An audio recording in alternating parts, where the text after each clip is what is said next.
Indian ജനാധിപത്യം മോർച്ചറിയിലായ 21 മാസങ്ങൾ. സ്വാതന്ത്ര്യം കിട്ടിയ അന്നു മുതൽ ഇന്ത്യ ഒരു ജനാധിപത്യ രാജ്യമായിരുന്നു. എന്നാൽ 1975 മുതൽ 1977 വരെ ഇന്ത്യയുടെ അവസ്ഥ അങ്ങനെയായിരുന്നില്ല. ഇന്ത്യൻ രാഷ്ട്രീയ ചരിത്രത്തിലെ കറുത്ത കാലഘട്ടമെന്ന് വിശേഷിപ്പിക്കുന്ന, അതുപോലെ തന്നെ ഇന്ത്യൻ ജനാധിപത്യത്തെ മോർച്ചറിയിലാക്കിയ 21 മാസങ്ങൾ. 1975 ജൂൺ 25-ാം തീയതി ഇന്ദിരാഗാന്ധി ഇന്ത്യയിലെ അന്നത്തെ പ്രസിഡന്റ് ആയിരുന്ന ഫക്രുദ്ദീൻ അലി അഹമ്മദിനോട് എമർജൻസി ഡിക്ലെയർ ചെയ്യാൻ വേണ്ടി ആവശ്യപ്പെടുന്നു.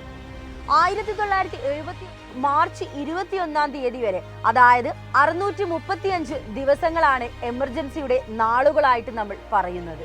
ആർക്കും അത്ര എളുപ്പത്തിൽ മറക്കാൻ സാധിക്കാത്തതും ആരും അത്ര എളുപ്പത്തിൽ മറന്നു പോകാൻ പാടില്ലാത്തതുമാണ് എമർജൻസിയുടെ നാൾവഴികൾ. സ്വാതന്ത്ര്യം കിട്ടിയ അന്നു മുതൽ ഇന്ത്യയിലെ ഓരോ ജനങ്ങളും അനുഭവിച്ചു പോന്നിരുന്ന ജനാധിപത്യത്തിന്റെ മൂല്യങ്ങളെല്ലാം കാറ്റിൽ പറത്തിയ ഒരൊറ്റ രാത്രി. അടിയന്തരാവസ്ഥയുടെ പശ്ചാത്തലത്തിലേക്ക് നമുക്കൊന്ന് പോയാലോ?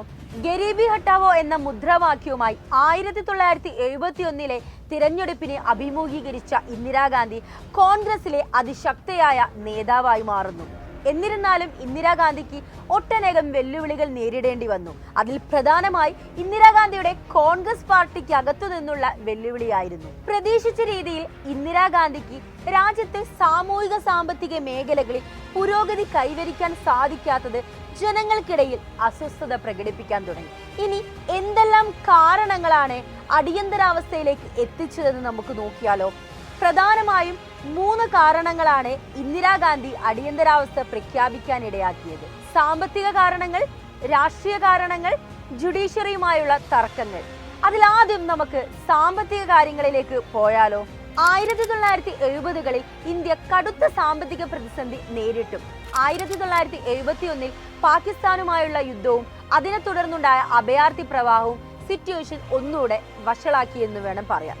കൂടാതെ യുദ്ധത്തിനു ശേഷം അമേരിക്ക ഇന്ത്യക്ക് നൽകിക്കൊണ്ടിരുന്ന സാമ്പത്തിക സഹായങ്ങൾ റദ്ദാക്കി. അതുകൂടാതെ മൺസൂണിന്റെ കുറവ് കാർഷിക ഉൽപാദനത്തെയും കുറച്ചു. ഇങ്ങനെ ആകെ മൊത്തം സാമ്പത്തിക ഞെരുക്കത്തിലേക്ക് രാജ്യം എത്തിച്ചേർന്നു. ഇനി നമുക്ക് രാഷ്ട്രീയ കാരണങ്ങളിലേക്ക് പോകാം. ബീഹാറിലെയും ഗുജറാത്തിലെയും വിദ്യാർത്ഥികൾ കോൺഗ്രസ് ഭരണത്തിന് എതിരായി. കാരണം എന്താന്ന് വെച്ചാൽ വിലക്കയറ്റം, ഭക്ഷ്യക്ഷാമം, അതേപോലെ ഉദ്യോഗസ്ഥന്മാരുടെ അഴിമതി, ഇതൊക്കെ തന്നെ. അങ്ങനെ പ്രശ്നങ്ങൾ കൂടുതൽ വഷളായി കോൺഗ്രസ് ഗവൺമെന്റിനെതിരെ പ്രക്ഷോഭങ്ങൾ ആരംഭിച്ചു. ഈ പ്രക്ഷോഭങ്ങൾക്ക് നേതൃത്വം വഹിച്ചിട്ടുണ്ടായിരുന്നത് ജയപ്രകാശ് നാരായൺ ആയിരുന്നു. ജയപ്രകാശ് നാരായൺ ബീഹാറിലെയും ഗുജറാത്തിലെയും വിദ്യാർത്ഥികളുടെ നേതാവായി മാറി. ടോട്ടൽ റെവല്യൂഷൻ എന്ന പേരിൽ സാമൂഹിക, സാമ്പത്തിക, രാഷ്ട്രീയ മേഖലകളിൽ ട്രൂ ഡെമോക്രസി, ശരിയായ ജനാധിപത്യം എസ്റ്റാബ്ലിഷ് ചെയ്യണം എന്ന ലക്ഷ്യത്തോടുകൂടെ അദ്ദേഹം സമ്പൂർണ്ണ വിപ്ലവത്തിന് ആഹ്വാനം ചെയ്തു. അടുത്തതായി ജുഡീഷ്യറിയുമായുള്ള തർക്കങ്ങളാണ് നോക്കുന്നത്. പാർലമെന്റും ജുഡീഷ്യറിയുമായി ഒട്ടേറെ പ്രശ്നങ്ങൾ ഉണ്ടായിരുന്നു. മൗലികാവകാശങ്ങൾ നിഷേധിക്കാൻ പാർലമെന്റിനാവുമോ?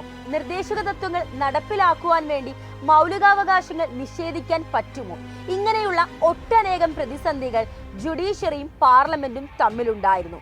കേശവാനന്ദ ഭാരതി കേസ് ഈ ഒരു പ്രശ്നത്തിന് ചെറിയൊരു രീതിയിൽ പരിഹാരം കണ്ടെങ്കിലും പൂർണ്ണമായി ഒരു പരിഹാരം കാണാൻ ഒരു കേസിനും സാധിച്ചില്ല.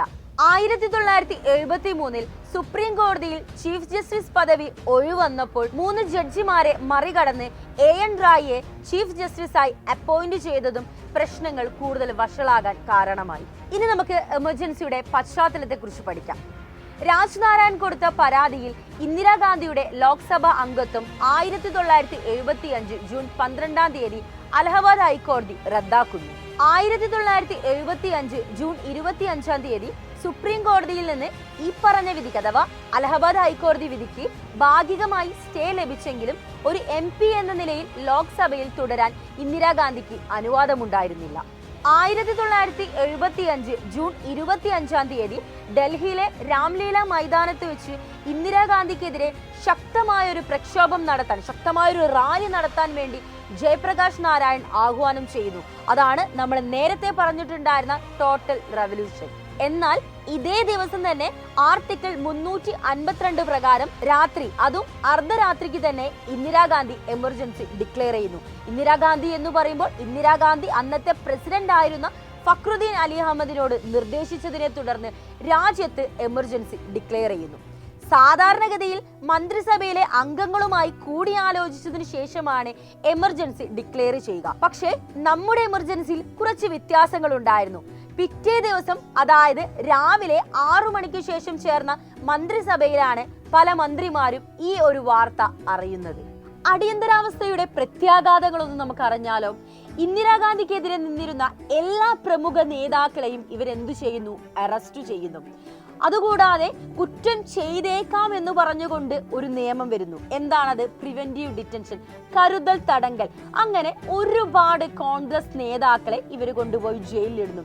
ജയിലിൽ ഇട്ടിട്ടിട്ട് ജയിലിൽ അവസാനം സ്ഥലമില്ലാതിരിക്കുന്ന സമയത്ത് ജയിലിലെ തൂണുകളിലായിട്ട് ആളുകളെ ഇരുമ്പ് കമ്പി കൊണ്ട് കെട്ടിവെച്ച് നിൽക്കുന്ന അവസ്ഥ വരെ ഉണ്ടായിരുന്നു. RSS, ജമാഅത്ത് ഇസ്ലാമി ഇങ്ങനെയുള്ള എല്ലാ പാർട്ടികളും ബാൻ ചെയ്തു. പത്രങ്ങൾക്ക് സെൻസർഷിപ്പ് ഉണ്ടാക്കി. സെൻസർഷിപ്പ് എന്ന് പറയുമ്പോൾ ഒരു പത്രം പബ്ലിഷ് ചെയ്യുന്നതിന് മുന്നേ കോൺഗ്രസ് എന്തു പറയുന്നു, ഇന്ദിരാഗാന്ധി എന്തു പറയുന്നു, അതിനനുസരിച്ച് മാത്രം പ്രവർത്തിക്കുന്ന രീതിയിൽ ആരായി മാറി? പത്രങ്ങളായി മാറി. ഒരു തരത്തിലല്ലെങ്കിൽ മറ്റൊരു തരത്തിൽ പറയുകയാണെങ്കിൽ കോൺഗ്രസുകാരുടെ കയ്യിലെ കളിപ്പാവയായിട്ട് ആര് മാറി? പത്രങ്ങൾ മാറി എന്ന് വേണം പറയാൻ.